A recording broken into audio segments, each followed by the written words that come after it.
Excuse me. All right, so I'm gonna be trying this again, which of course means I've tried it before. Okay, so what we're looking at right now is a pretty try to get this microphone closer. Uh, this is a pretty fresh project. What I've done is I've set up a simple obstacle course, not obstacle course, but for climbing, just to test the movement because the movement's all wrong. Now I am using to really pick up some of the flack that Epic, since Fortnite hasn't quite given VR the attention that they gave it prior to Fortnite, which is okay. But someone did a plugin, VR plugin. One of its most important features is it stops you from your head from going into walls. It gives you more control.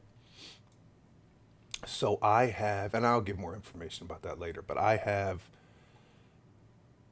here is the template file on pretty much, a very robust and not related to what we're doing model.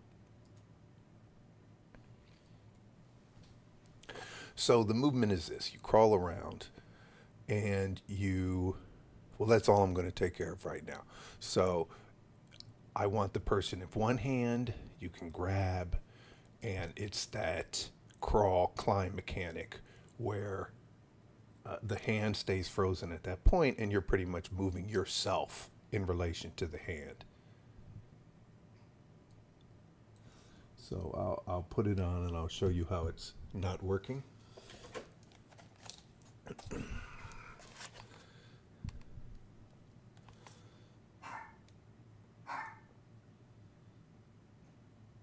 that come up? Okay. This is in a very cramped space. So this is just, throwaway mesh. All right.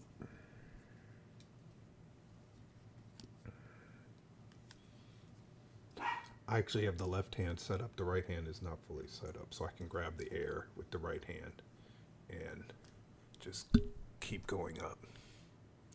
And you see when you let go, the physics component takes over and gravity comes in. So now the left arm is actually hooked up, so it will only react to surfaces. Now, when they're both clicked, and here's the catch, I want to be able to rotate. And as you can see, I have the start of it. But we're not there. I mean, my hand, if I grab here, my hand should stay pretty much at this point. I'll forget about that jump. But as you see, the hand comes completely off when I rotate. All right. And by the way, these are 1 meter cubes, so I'm 1/6 scale, the creature being 6 times larger than a person.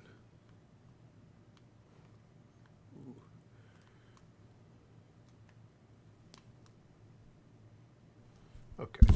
All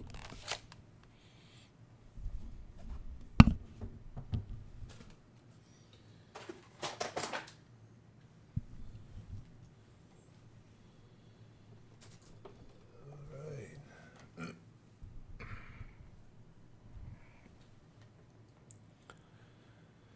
So grab left is more complete than grab right. I'm just going to copy it over, or I'll create a function and have everything spill into that.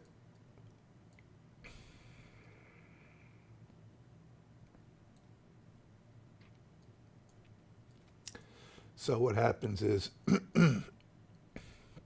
you come in, you grip, then there is a check. The check says, hey, Are you gripping anything? Now, this is a standard overlap. Now I noticed in the template he handles it. If I can find it. Nope. Check and handle. I feel like this might be. Nope.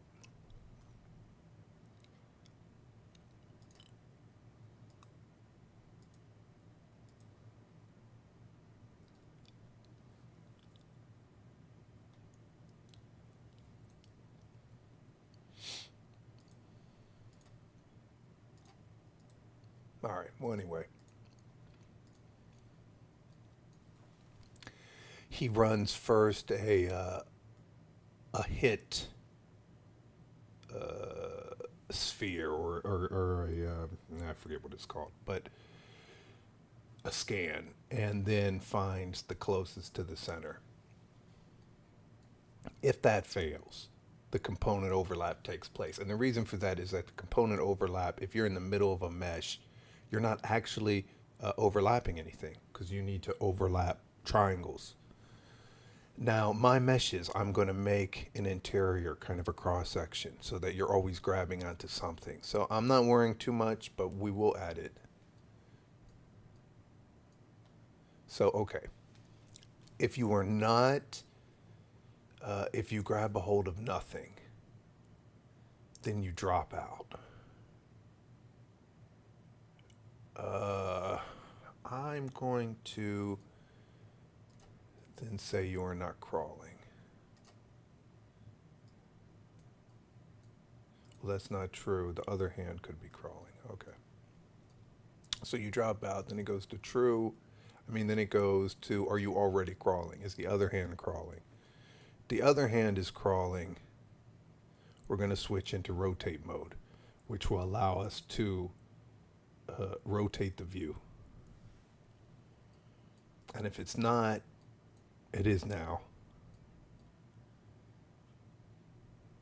The crawl grip location, which is the,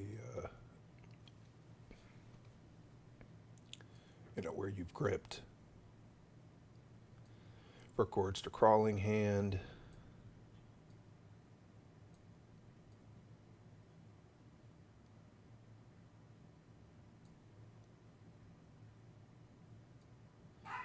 This set climbing mode is part of how the plugin functions. When you set it to climbing, it's the equivalent to turning off gravity.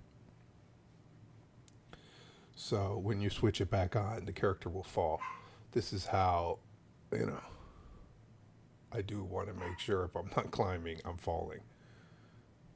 All right, then I set all the starting variables. Starting variables meaning the location of the left hand, the location of the right hand, the center point between the right and left hand, which I will use, when both hands are on, the look at direction to the center point, the characters look at. So I'm just finding out a starting angle, how far is the character's head turned from looking at that center point. And then the length that the hands are apart, which I'm going to want to normalize.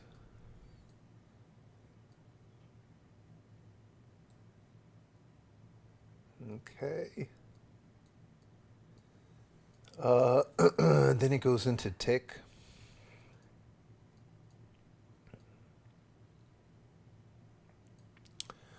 The tick will come in and we're going to set all the variables as they've changed.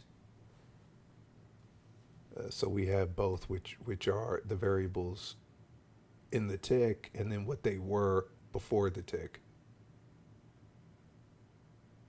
And then we're going to compare those to give us a new location. And then we're going to compare the center point, the look at center point, to give us a new rotation.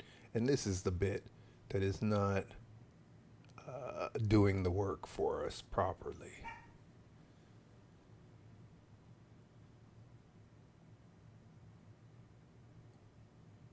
So